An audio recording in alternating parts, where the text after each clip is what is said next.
Hello from GITEX, Africa. Would you like to introduce yourself? Hello, I'm Maëlis Carraro. I'm the managing partner of the Catalyst Fund and a former entrepreneur. And Catalyst Fund is the leading climate tech fund in Africa, investing for a climate resilient future in the continent. Now, why should somebody invest in climate tech in Africa? Investing in climate tech in Africa today is a huge opportunity. It's a way for us to ensure the future of humanity while saving the planet.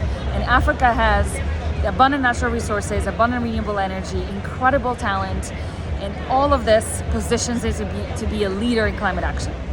And what's the one thing you learned that you want to share with the world about starting anything, a company or a fund? I have to say that starting a fund is a lot harder than starting a company because you need much longer time frames to raise capital. But our mission is to raise as much as possible to invest in the best, bold, mission-driven entrepreneurs across Africa. And that's what I want to dedicate the rest of my time to.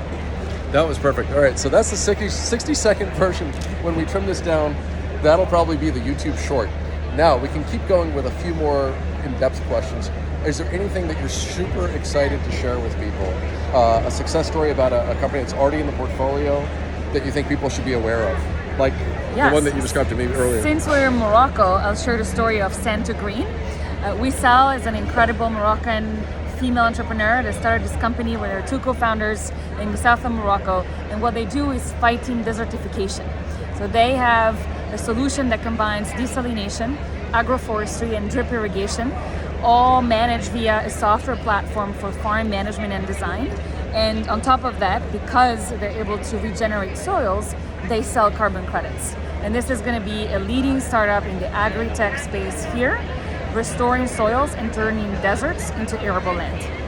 And the other exciting application that we discussed is there are places on the continent where ore is mined that we all need for batteries, and that land that has been mined then has to be restored.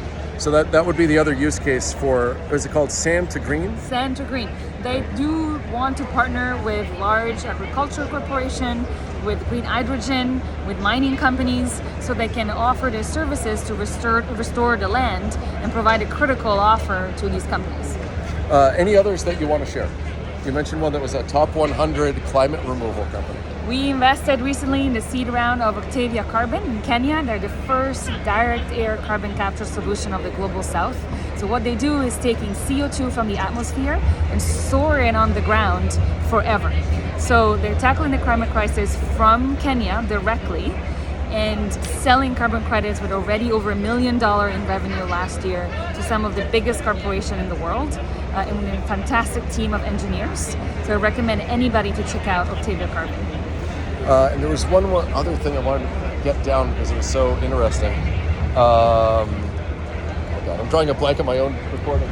It was, I think it involved the carbon removal aspect. Oh, now I remember. It was that your fund, because climate tech is not strictly limited to carbon removal, you're looking at the impacts and the mitigation of some of the worst impacts of climate change, That's which right. means people are going to be dying, they're going to be getting sick, and there's a way to mitigate some of those harms. Mm-hmm. So that means that actually health tech, med tech is part of your portfolio. It is. So as you said, we invest in climate adaptation and resilience solutions across sectors because every sector of the economy will suffer the impacts of climate change. And health is a key component. There's really an interconnection between health and climate change because think about rising temperatures, increased diseases, flooding that corrupt the water sources. There will be an increase in respiratory diseases, heart diseases, vector-borne diseases, especially in Africa. And all of this people are not thinking about, but actually the climate crisis is a health crisis. So we have to think of the two in tandem, and we already made 2 investments in the health space at this interconnection. So to plug a company that was my first angel investment, Mind Mics, which is a technology involving earbuds that turns smartphones into skin tone agnostic, real-time medical grade ECG data. I hope I'm not overstating that and violating any kind of medical claims rules. But the point is that technology, you agreed, could have a huge impact on the continent. If you had an ECG in any smartphone. Absolutely, there could be an application. Think about when temperature are going to reach beyond 50 for most months of the year, 50 degrees Celsius, you're going to have respiratory and heart diseases need to control and monitor and prevent. So a device that allows you to have real-time data on what is happening can prevent strokes, can prevent heart attacks, and this is absolutely necessary as part of our preventative care against the climate impacts. So there you go. If you're excited about technology, if you're excited about med tech, it can relate to climate tech in Africa. So many areas are connected that we might not otherwise guess. Anyways, any final words, advice for startup founders? Because now you work with a lot of them, you have been one. Any generalizable advice you want to leave the world on this recording? My advice for founders is always to really focus on your customers. Keep persevering, because the good things are going to happen. It's an up and down journey, and it was very much like that for me. But resilience is key. And if you focus on your customers, on learning from them, iterating on your product, and then connecting with investors that are really mission aligned, you're going to go very far. 100% agreed. Based on the stories in my book, the stories I've gathered here, last week in Paris, next week in Cameroon, there's a repeating pattern of stay focused on the problem.